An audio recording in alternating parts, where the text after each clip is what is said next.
تو اللہ تعالیٰ جو تقوی کی روش اختیار کرتا ہے، اللہ تعالیٰ کوئی نہ کوئی نجات کا راستہ اس کے لیے نکال دیتا ہے، کوئی نہ کوئی مخرج نکال دیتا ہے جہاں سے اس کے لیے معاملات آسان ہو جاتے ہیں۔ وَيَرْزُقْهُ مِنْ حَيْثُ لَا يَحْتَسِبُ، اور اسے وہاں سے رزق دیتا ہے جہاں سے اسے گمان بھی نہ ہو۔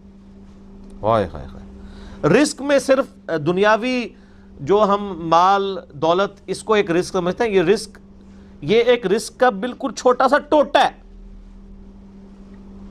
اس سے بڑا رزق اللہ تعالیٰ ہمیں دے رہا ہے جس کی طرف ہماری توجہ نہیں ہے، اور وہ رزق ہے ہماری صحت۔ ایک شخص کے پاس کروڑوں روپے ہے لیکن اس کے گردے فیل ہو چکے ہیں، تو کس کام کا ہے؟ ایک بندے کے پاس اربوں روپے ہے لیکن اسے معدے کا السر ہے، وہ چاٹ نہیں کھا سکتا، وہ گول گپے نہیں کھا سکتا، وہ بریانی نہیں کھا سکتا، چاہے اس کے جتنے مرضی ہوٹل ہوں۔ تو دنیاوی مال و دولت کا آ جانا صرف یہ رزق میں سے، میں نے کہا یہ بالکل چھوٹا سا جز ہے، اس کو انسان یوٹیلائز کرے، یہ بہت بڑی بات ہے۔ دنیاوی صحت جو اللہ نے انسان کو زندگی میں دی ہے، لوگ کہتے ہیں اللہ نے مجھے کیا دیا ہے؟ جو شخص یہ بات کرے نا، اسے کو جی 1 کروڑ روپے لے دو، اپنی ایک آنکھ نکال کے مجھے دے دو، کوئی دے گا؟ اپنا ایک بازو توڑ کے دے دو۔ تو آپ ذرا 1 کروڑ ساروں کے اوپر لگانا شروع کریں، اربوں کے تو آپ خود ہیں۔ اور یہ تو میں صرف سمجھانے کے لیے کہہ رہا ہوں، یہ تو آپ گن بھی نہیں سکتے۔ قرآن پاک میں اللہ تعالیٰ نے فرمایا نا کہ اللہ کی نعمتیں اتنی زیادہ ہیں کہ تم انہیں شمار کرنا چاہو تو شمار بھی نہیں کر سکو گے۔ تو وہاں سے اللہ تمہیں رزق دے گا، تمہیں گمان بھی نہیں ہوگا۔ اب رزق کے لیے ضروری نہیں ہے کہ آپ کے پاس مال و دولت اور آپ کے ایسٹس بڑھ جائیں، یہ بھی اللہ تعالیٰ کا بہت بڑا رزق ہے کہ آپ کے پاس جو تھوڑے بہت ایسٹس ہیں وہ سلامت ہیں۔ کسی ایک میڈیکل کیس کسی گھر کے اندر 1 کروڑ پڑتی بندے کو بھی لا کے زیرو پہ کھڑا کر سکتا ہے۔ آپ کی زندگی میں کئی ایسے کیسز ہوئے ہوں گے، جدادیں تک بک جاتی ہیں۔ اور مجھے واصف علی واصف صاحب کی بات یاد آ گئی، وہ کہتے ہیں میں وہ مسجد میں بیٹھا ہوا تھا تو ایک بندے کو میں نے دیکھا کہ وہ دعا مانگ رہا ہے کہ یا اللہ 25 سال پہلے جو میں نے دعا تجھ سے کی تھی وہ واپس لے لے، بس یہ دعا کر رہا ہے۔ کہتے ہیں وہ فارغ ہوا تو میں نے اس سے پوچھا کیا ہوا؟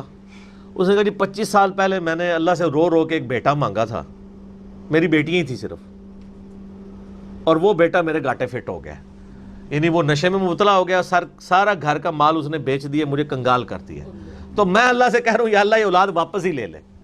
تو یہ بھی تو ہو سکتا ہے نا۔ سورہ توبہ میں آتا ہے، اللہ تعالیٰ آتا ہے اپنے جو فاسق و فاجر لوگوں کے بارے میں کہ اللہ تعالیٰ چاہتا ہے کہ ان کی اولاد کو ہی ان کے لیے عذاب بنا دے۔ اولاد بھی عذاب بن سکتی ہے، اس لیے ہمیں دعا کیا سکھائی گئی ہے؟ ربنا حب لنا من ازواجنا وذریاتنا قرۃ اعین وجعلنا للمتقین اماما، اے اللہ ہماری بیویوں اور ہماری اولاد میں آنکھوں کی ٹھنڈک بنا اور ہمیں پرہیزگاروں کا امام بنا، ہماری آنے والی نسلیں پرہیزگار ہوں، ورنہ یہ تو مصیبت بھی گلے پڑ سکتی ہے۔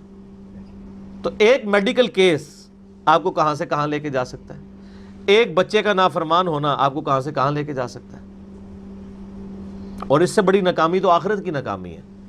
ایسا بچہ بھی ہو سکتا ہے کہ جو آپ کی دنیا تو برباد نہ کرے لیکن آخرت برباد کر دے، اس کی وجہ سے آپ گناہوں میں مبتلا ہو جائے۔ تو یہ بھی رزق کی ایک فارم ہے۔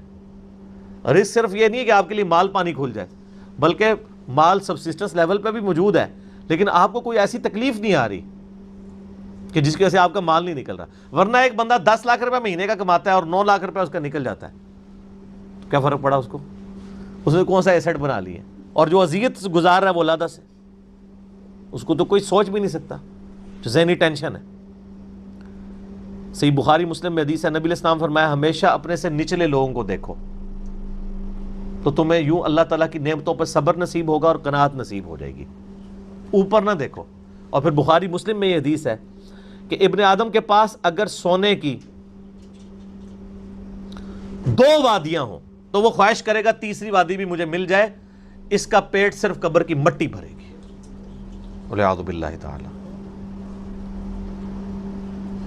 بخاری مسلم دونوں میں حدیث ہے کہ انسان کہتا ہے میرا مال میرا مال میرا مال، نبی علیہ السلام فرمایا تیرا مال تو وہ ہے جو تو نے کھا پی لیا یا پہن کر بوسیدہ کر دیا یا اللہ کی راہ میں خرچ کر کے آخرت کے لیے محفوظ کر لیا، باقی جتنا مال ہے وہ تو تیرے ورثہ کا مال ہے، تو کہتا ہے میرا مال ہے۔ پھر بخاری مسلم دونوں میں حدیث ہے کہ نبی علیہ السلام نے فرمایا کہ کہ انسان کے 3 دوست ہیں، ایک دوست ہی اس کی قبر تک ساتھ جاتا ہے، وہ اس کے اعمال ہیں، باقی جو 2 دوست ہیں وہ باہر ہی رہ جاتے ہیں، اس کے رشتہ دار اور مال.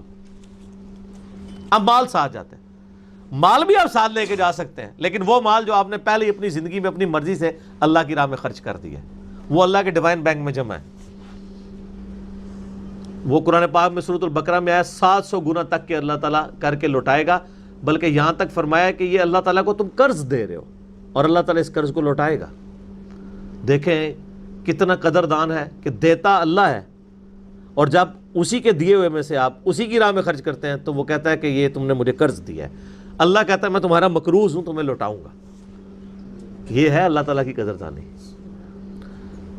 جامعہ ترمذی میں حدیث ہے، مسند امام احمد میں موجود ہے کہ نبی علیہ السلام فرمایا کہ جب بھی کوئی شخص دعا کرتا ہے وہ خالی نہیں جاتی، یا تو اس دعا کے عوض جو تم نے مانگا وہ اللہ تمہیں عطا کر دیتا ہے، یا اس سے بہتر، یعنی اس کی برکت سے اللہ تعالیٰ بہتر نعم البدل دیتا ہے، تمہاری کوئی تکلیف ٹال دیتا ہے، یا پھر اس دعا کو سنبھال کے رکھتا ہے قیامت کے دن کے لیے، اور اس دعا کے ایکویلنٹ تمہیں اجر عطا فرما دے گا.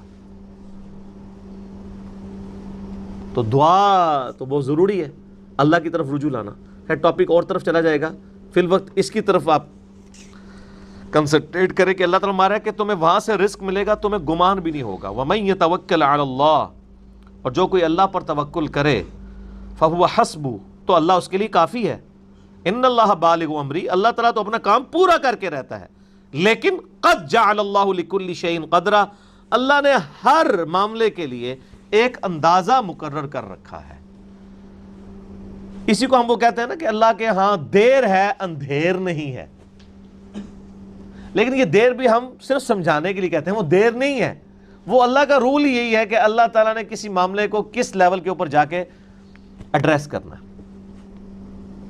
23 سال تک مشرکین عرب کو دیکھیں نا مہلت ملی ہے.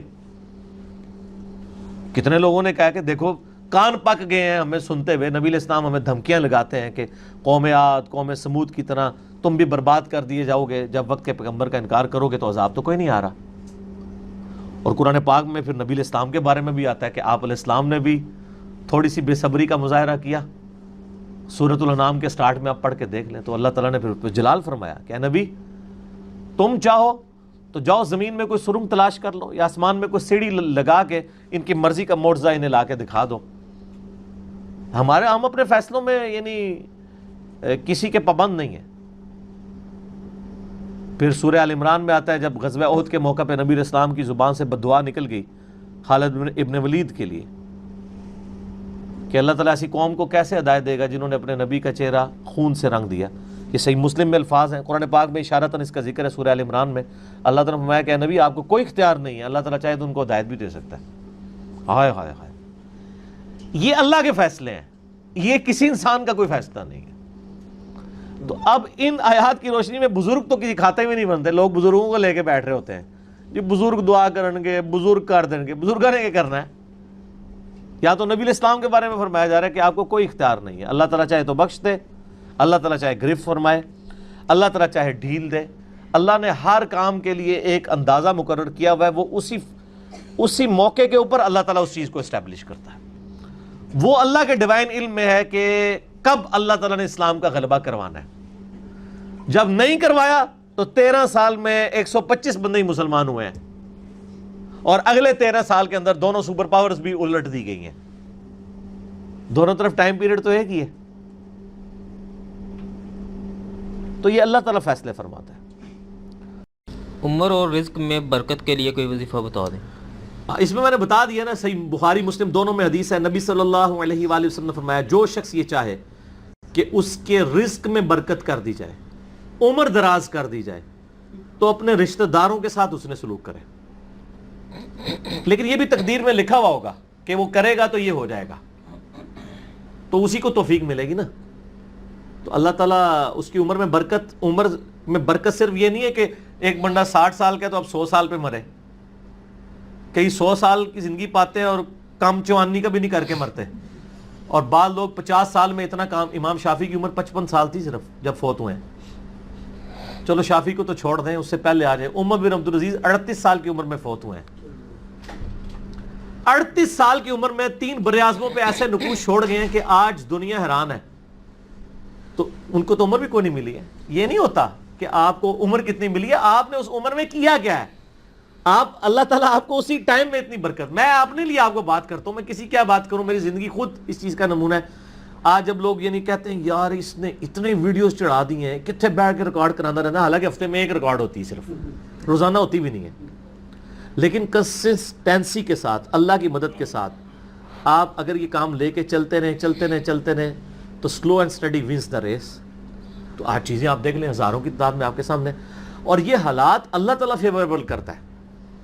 میں یقین کریں, میں اپنے بھائیوں کو کہتا ہوں, میں جب بھی درس, ابھی آج کا درس میں نے کرنا تھا نا, وہ ہندو کا جواب دینا تھا, تو میں نے پورے ہفتے سے دعائیں شروع کی ہوئی تھیں, اللہ زندگی دے دیں, حالات فیوریبل ہو جائیں, ٹرانسفارمر بھی نہ اڑے ہمارا, جنریٹر بھی چلتا رہے, سارے معاملات چلتے رہے, اور فرحان بھائی بھی ٹائم پہ آ جائیں, ٹھیک ہو گیا جی, کالر مائک بھی چل جائے, کیمرے کی بیٹری چارج ہو, ساری چیزیں, یہ میں جو چیزیں میرے اختیار ہوں گا کر کے, یا اللہ تو نے کروانی ریکارڈنگ, میں تو کچھ بھی نہیں. ٹھیک ہے, اپنے پورے ریسورسز مینج کر کے بھی اللہ پہ نظر ہوتی ہے. حالانکہ میرے دوستوں کو پتہ ہے میں کتنا وہمی ہوں. میرے آفس میں بھی نا, جب سب سے مشکل کوئی ٹاسک میرے والے کیا جاتا ہے اور وہ ہمارے باس کہتے ہیں یار اس کو دے کے تو بھول جاؤ, پھر وہ کام کر کے آپ کو بتائے گا. تو کیوں, میں وہم ہوں, جس کام میں ہاتھ ڈالتا ہوں نا, میں دنیاوی اعتبار سے ہر چیز اس کے حوالے سے مینج کرتا ہوں, لیکن ساتھ مسبب الاسباب پہ نظر ہوتی ہے کہ یا اللہ یہ جو کچھ میں کر رہا ہوں نا, یہ تو میں اسباب کر رہا ہوں نا, میرے ساتھ کوئی بھی پرابلم ہو سکتا ہے, کسی کے ساتھ کوئی این ٹائم, یعنی اس کے اوپر فیملی کے اوپر کوئی ایسا ایشو آ سکتا ہے کہ درس کینسل کرنا پڑ جائے, ہو سکتا ہے نا. جس طرح ایک بار یعنی اچانک جو ہے وہ, یعنی ہمارا درس کینسل ہو گیا تھا, عثمان بھائی کی والدہ فوت ہو گئی تھی, ہمیں اپنا درس کینسل کرنا پڑا, ایگزیکٹ اسی دن ہی ہو گیا اس طرح. تو وہ حالانکہ میرا درس پورا تیار, مسئلہ 41 اس دن ریکارڈ ہونا تھا, کئی سال پہلے کی بات. کس سال کی بات ہے یہ؟ 5 سال پہلے کی بات ہے. تو اپنا ہر چیز مینج کی تھی, لیکن اینڈ ٹائم پہ کوئی مسئلہ کھڑا ہو گیا.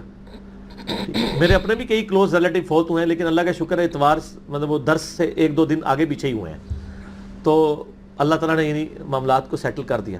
یہ ساری چیزیں سر فیوریبل ہونا, پھر تو یہ وہ سوال کی طرف آؤں کہ رشتہ داروں سے اس نے سلوک کریں, اللہ تعالیٰ رزق میں اضافہ کرے گا, عمر میں اضافہ کر دے گا, یعنی برکت ڈال دے گا, تھوڑی چیز بھی کفایت کر جائے گی. ابو داؤد میں ایک حدیث ہے, ایک صحابی کہتے ہیں میری ماں فوت ہوگی, فرمایا اپنی خالہ کے ساتھ اس نے سلوک کر, ٹھیک ہو گیا. تو یہ رزق کے بڑھنے کا ذریعہ. باقی دعا تو ایک ہی ہے, اللہم ربنا آتینا فی الدنیا حسنہ وفی الآخرۃ حسنۃ وقنا عذاب النار. یہ دنیا کے ہر کام کے لیے دعا ہے, رزق کی برکت کے لیے, اولاد کے لیے, اولاد کے اچھے مستقبل کے لیے, لڑائی جھگڑا ختم کرنے, دنیا کی ہر چیز اس میں داخل ہے. کیوں؟ ربنا آتینا فی الدنیا حسنہ, دنیا میں ہر چیز حسنہ عطا کرتے, بہتر, اور آخرت کی ہر چیز داخل ہے. وفی الآخرۃ حسنہ, آخرت میں قبر بھی شامل ہے, میدان حشر بھی, میزان عدل بھی. یہ وقنا عذاب القبر, وقنا عذاب الحشر یہ کہنے کی ضرورت نہیں ہے. بخاری مسلم میں حدیث ہے جو مر گیا اس کی قیامت قائم ہوگی, وہ آخرت میں داخل ہو گیا. اس میں سب کچھ ہے. اس میں ایک صحیح مسلم کی حدیث میں بتا دیتا ہوں, ایک صحابی تھے, بیماری کی وجہ سے اتنے کمزور ہو گئے کہ چڑیا کی طرح ان کا جسم ہو گیا. یہ آپ کو دعا والے چیپٹر میں مشکات میں دوسری جلد میں بھی یہ حدیث مل جائے گی, صحیح مسلم کی. نبی صلی اللہ علیہ وآلہ وسلم عیادت کے لیے آئے, آپ نے حالت دیکھی, آپ نے فرمایا وہ تو اللہ سے کیا مانگتا ہے؟ آپ کو پتہ چل گیا کہ مسئلہ کوئی گمبھیر ہے. کیا یا رسول اللہ, میں اللہ سے ایک ہی دعا کرتا ہوں کہ یا اللہ جو تو نے مجھے آخرت میں عذاب دینا ہے نا, وہ دنیا میں ہی دے لے. نعوذ باللہ من ذالک, اللہم اجرنا من النار. آمین. نبی صلی اللہ علیہ وسلم نے فرمایا او سبحان اللہ, اللہ پاک ہے غلطیوں سے. اس کا مطلب یہ ہوتا ہے یہ انسان ہی غلطیاں کرتا ہے. او تو اللہ سے یہ چیز مانگ رہا ہے, اور تیرے اندر ہمت ہے کہ تو آخرت کیا دنیا کا بھی اللہ کا عذاب برداشت کر سکے؟ اور تجھے تو چاہیے تھا تو دعا کرتا اللہم ربنا آتینا فی الدنیا حسنہ وفی الآخرۃ حسنۃ وقنا عذاب النار.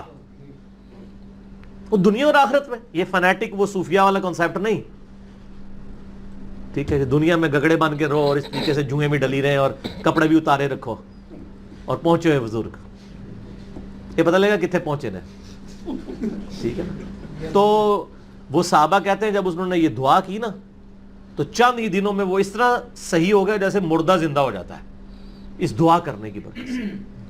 دنیا کی ہر بھلائی, کیوں بندہ نے پیپروں میں پاس ہونا یہ دعا کرے, لیکن صرف دعا نہیں, کوشش بھی کرے گا, کوشش کے بعد دعا کرے, دونوں چیزیں پیرلل میں. کوئی شخص اپنے اوپر خود تقدیر غالب کروا دے نا پھر دعا کچھ نہیں کرتی ہے.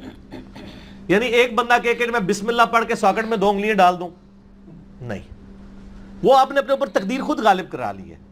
آپ کہ نہیں میں بسم اللہ الذی لا یضر دعا پڑھ لوں اور جا کے میں جناب کوبرا سانپ کے آگے ہاتھ ایسے کر دوں تو سر وڑ لے گا تو ہم چھڑے گا نہیں, کیونکہ آپ نے خود اپنے اوپر تقدیر غالب کروائی نا. جب آپ اپنے اوپر خود تقدیر غالب کرواتے ہیں, آپ بسم اللہ الذی لا یضر پڑھ کے یہ تو نہیں کہ اسٹیئرنگ سے ہاتھ اٹھا لیں اور آنکھیں بند کر لیں تو جا کے ٹھوکیں گے سیدھے. جب کوئی شخص خود تقدیر غالب کرواتا ہے پھر دعا کچھ نہیں کرتی اس کو. دعا ہے تدبیر کے ساتھ, کیونکہ اس طرح دنیا کا نظام نہیں چل سکتا تھا نا. تو یہ ان دعاؤں کا یہ ہوگا کہ جو ناگہان, اسی لیے آپ دیکھیں حدیث کے الفاظ کہیں کہ ناگہانی آفت, خود لائی ہوئی آفت نہیں, ناگہانی آفت. آپ جا کے سانپ کے بل میں جا کے ہاتھ کو سیڑ دیں اور آپ کے میں نے پڑھا اعوذ بکلمات اللہ التامات من شر ما خلق, کچھ بھی نہیں ہونا, کیونکہ آپ نے اس دعا کی خود وائلیشن کر دی ہے. ناگہانی آفت ٹلے گی اس سے, ٹھیک ہو گیا. اور جو آپ اپنے اوپر خود طاری کریں گے وہ نہیں ٹلنے کی, وہ اس طریقے سے نہیں ٹلے گی. اس لیے یعنی یہ دعائیں وغیرہ پڑھیں, اس کے بعد تدبیر بھی کیا کریں. ویسے ہم باقی معاملات میں کرتے ہیں, کسی شخص نے صرف دعا پڑھ کے اپنا پیٹ نہیں بھرا, نہ پیاس بجھائی ہے, ہمیشہ کھانا بھی کھاتے ہیں پانی بھی پیتے ہیں, اور ان کو کہتے ہیں اسباب بھی ساتھ رکھنے ہیں. ٹھیک ہو گیا جی. وما من دابۃ فی الارض, اور زمین پہ چلنے پھرنے والی کوئی بھی مخلوق ایسی نہیں ہے, الا علی اللہ رزقھا, مگر یہ کہ اس کا رزق اللہ کے ذمہ کرم کے اوپر ہے. ہمیں تو چند ایک مخلوقات نظر آ رہی ہیں نا جن کا رزق آپ دیکھ رہے ہیں. ابھی اگر آپ کو ویل مچھلی کا رزق بتایا جائے جو پیسیفک میں اور اٹلانٹک میں آج بھی ہزاروں کی تعداد کے اندر ہے, ایک چھوٹی ویل مچھلی بھی ایک وقت کا 500 کلو گوشت کھا جاتی ہے, 500 کلو. اور جو بڑی ویل مچھلی ہیں وہ تو آپ چھوڑ دیں, 30 ہاتھیوں کے برابر بھی ویل مچھلی ہے, اتنی بڑی بڑی ویل مچھلی ہیں. 30 ہاتھی 30 ان کے برابر ایک ویل مچھلی, اس کا رزق بھی اللہ تعالیٰ پورا کر رہا ہے. آپ کو تو بس چڑیاں نظر آ جاتی ہیں زیادہ زیادہ, تو کسی کے دماغ میں آ سکتا ہے کہ یار چڑیوں کا رزق اللہ پورا کر رہا ہے, تو زیادہ زیادہ اتنا ہی دماغ میں رزق آتا ہے. آپ ذرا ان جانوروں کے بارے میں سوچیں, اتنے بڑے بڑے جانور سمندر کے اندر, خشکی میں تو اتنے بڑے جانور ہی نہیں ہیں جتنے پانیوں کے اندر موجود ہیں, اور ان تمام کے رزق کی ذمہ داری اللہ تعالیٰ نے لی ہوئی ہے. لیکن یہ رزق کی ذمہ داری ہے کوشش کے ساتھ جڑی ہوئی ہے. یہ نہ سمجھیں کہ ویل مچھلی کے منہ میں آ کے اللہ تعالیٰ کوئی چیز ڈال دیتا ہے, نہیں, کوشش کرنی پڑتی ہے. انسان کو بھی کوشش کرنی پڑتی ہے. اللہ نے دنیا کو اسباب کے ساتھ جوڑا ہوا ہے. ہاں, کوشش کرو گے رزق ملے گا. پوٹینشلی رزق اللہ تعالیٰ نے قیامت تک کے لیے اس پلانٹ ارتھ پہ رکھ دی ہے. دیکھیں, آج سے آلموسٹ 200 سال پہلے تک تو کسی کو پتہ ہی نہیں تھا کہ زمین میں انرجی کا اتنا بڑا خزانہ موجود ہے تیل کی شکل میں. 1853 میں وہ پہلا کنواں پنسلوینیا میں امریکن اسٹیٹ کے اندر دریافت ہوا تھا, کرنل ایڈون نے کیا تھا. اتنی ماشاءاللہ مٹھی داڑھی تھی, ہے کرسچن تھے ویسے وہ. اور عرب ملکوں میں وہ تو 20ویں صدی کے اندر تیل نکلا ہے, 1960 کے قریب جا کے یہ تیل نکلا ہے عرب ملکوں میں. اب میرا سوال یہ ہے کہ 1300 سال تک سارے بزرگان دین آج عمرے کے لیے جاتے رہے, جو نیچے نگاہ مارتے تھے تو 7 زمینیں کراس اور اوپر عرش پہ نگاہ پہنچتی تھی, کسی بزرگ کو تیل نہیں نظر آیا عرب کی سرزمین میں. ایسے بزرگوں سے جان چھڑا سکتے تھے, اتنے تے گئے نہیں ہون گے, تے مکے مدینے تے گئے سن نا, وہ تو لنگے نے نا, کسی کو تیل نظر آیا. دنیا کو اللہ نے بقدر ایفرٹ رکھا ہے. اور یہ بھی اب مزید کوئی 50-60 سال کا تیل رہ گیا. پھر آنے والی دنیا ذکر کرے گی کہ انسانیت نے 250-300 سال ایسے دیکھے ہیں کہ اللہ نے ان کو ایک ایسا خزانہ دیا تھا کہ جس کو یوز کر کے ٹرینیں چلتی تھیں, ہوائی جہاز اڑتے تھے, اور وہ زمین سے تیل نکلا تھا. بعد کے لوگوں کے لیے تو ابھی پرابلم ہے ظاہر ہے, اسی لیے تو اب بیٹریوں کی طرف, سولر کی طرف شفٹ ہو رہے ہیں. لیکن بہرحال سولر ہو یا بیٹریاں ہوں, وہ تیل کا تو مقابلہ نہیں کر سکتی. آپ کو 1 لیٹر پیٹرول جو انرجی دیتا ہے, وہ انرجی بنانے کے لیے تو آپ کو کتنا بڑا ایریا چاہیے سولر پینلز کا, تب وہ انرجی ملے گی. تو اس کے لیے تو پھر آپ جہاز جو سولر والے انہوں نے بنائے بھی ہیں نا, وہ اتنے بڑے بڑے جہاز ہیں اور مسافر اس میں تھوڑے سے ہی بیٹھتے ہیں. یہ جو بوئنگ 747 یا ایئر بس 380 جو 500 مسافروں کو لے کے جا رہی ہے, اس کی انرجی اگر آپ کو سولر پینل سے کرنی پڑ جائے تو اس جیسے 50 جہاز بنائیں تو تب جا کے اس میں اتنے بندے بیٹھیں گے. یہ تو ایک بہت بڑی تکلیف دہ چیز ہے. تو اللہ تعالیٰ نے بہرحال اب سولر کی شکل میں ایک اور خزانہ دیا ہے, اس کے اوپر محنت ہو رہی ہے, بیٹریز کے اوپر محنت ہو رہی ہے. تو اللہ نے پوٹینشلی رزق انسانیت کا, اور رزق میں صرف کھانا پینا نہیں ہے, تمام ضرورت کی چیزیں. اس وقت تو ہمارا رزق, وہ مجھے اشفاق احمد صاحب کی بات یاد آئی, وہ کہہ رہے تھے 1960 میں وہ کہہ رہے تھے کہ میری تنخواہ کا 10% کیا 5% بھی ان چیزوں پہ نہیں لگتا تھا جن چیزوں پہ اب آ کے میری تنخواہ کا 80% لگ رہا ہے. کیونکہ اس وقت انسان کی بنیادی ضرورتیں نہیں ہوتی تھیں. بلکہ آپ لوگوں نے اپنی زندگی میں دیکھ لیا ہے کہ پچھلے 10-12 سال کے اندر آپ کی زندگی میں 2 چیزیں, ایک اسمارٹ فون اور دوسرا انٹرنیٹ, یہ ایسا داخل ہوا ہے کہ آپ گرمی میں پنکھا بند کر کے بیٹھ جاتے ہیں, انٹرنیٹ نہ بند ہو جائے کہیں اگر UPS بند ہو گیا, کیونکہ وہ تو آپ کی سانس چلا رہا ہے نا. ہاں, پہلے یہ سانس بند ہوتی تھی پنکھا بند ہونے سے, اب پنکھا بند ہونے سے نہیں ہوتی. آپ نیٹ کا کنیکشن دیں, 2 گھنٹے بیٹھ کے لوگ نیٹ کے اوپر اور واٹس ایپ پہ ایک دوسرے کے ساتھ میسجنگ کرتے رہیں گے, پسینے چھوٹ رہے ہیں, ان کو کوئی پرواہ نہیں. پنکھا بند ہے کوئی پرواہ, نیٹ بند کر دے پنکھا چلتا رہے, کہیں گے جی زندگی سے موت بہتر ہے. یہ ہو گیا ہوا ہے. تو یہ تو آپ کی زندگی میں ابھی یہ انٹر ہوئی ہے نا چیز. الیکٹریسٹی ایک بنیادی ضرورت بن چکی ہوئی ہے. یہ سارا رزق ہے اللہ کی, نعمتیں ہیں اللہ تعالیٰ کی, اور اللہ تعالیٰ یہ ساری نعمتیں وقت کے ساتھ ساتھ ایکسپلور کروا رہا ہے, پوٹینشلی زمین کے اندر موجود تھیں. تو اللہ تعالیٰ فرماتا ہے تمام چلنے پھرنے والوں کے رزق کی ذمہ داری ہمارے اوپر ہے. وَيَعْلَمُ مُسْتَقَرَّهَا وَمُسْتَوْدَعَهَا, اور اللہ تعالیٰ کو ہر جاندار کے ٹھہرنے کی جگہ بھی معلوم ہے, اور الٹیمیٹلی جہاں اس نے سپرد ہونا ہے وہ جگہ بھی معلوم ہے. اللہ اکبر. ٹھہرنے کی جگہ تو آپ کو سمجھ آ رہی ہوگی کہ اللہ تعالیٰ کو یہ پتا ہے کہ کس انسان نے کہاں پہ رکنا ہے, کس شیر نے کس غار میں رہنا ہے, کس مگر مچھ نے کس میٹھے پانی میں گزارا کرنا ہے, کون سی ویل مچھلی کس سمندر میں ہے, اور کہاں کہاں اس نے اپنا وقت گزارنا ہے. صرف یہ اللہ کے علم میں نہیں, وَمُسْتَوْدَعَهَا, اس نے مر کے جہاں پہ جانا ہے وہ جگہ بھی اللہ کو معلوم ہے. کس کی قبر جو ہے وہ مٹی کا ڈھیر بننی ہے, کس کی قبر سمندر میں بننی ہے, کس کی قبر شیر کے پیٹ میں بننی ہے, کس نے ایئر کریش میں ہواؤں میں بکھرنا ہے. ہر بندے کا جو الٹیمیٹ انجام ہے وہ بھی اللہ تعالیٰ کو ہر مخلوق کا پتہ ہے. سورۃ النام میں تو آیا ہے کہ کوئی پتا نہیں گرتا نہ خشکیوں میں نہ سمندروں کے اندر, اور نہ کوئی دانہ پھوٹتا ہے کسی زمین کی گہرائی میں مگر وہ اللہ کے علم سے, اور اللہ نے پہلے ہی لوح محفوظ میں لکھ لیا ہوا ہے کہ یہ ایسے ہوگا.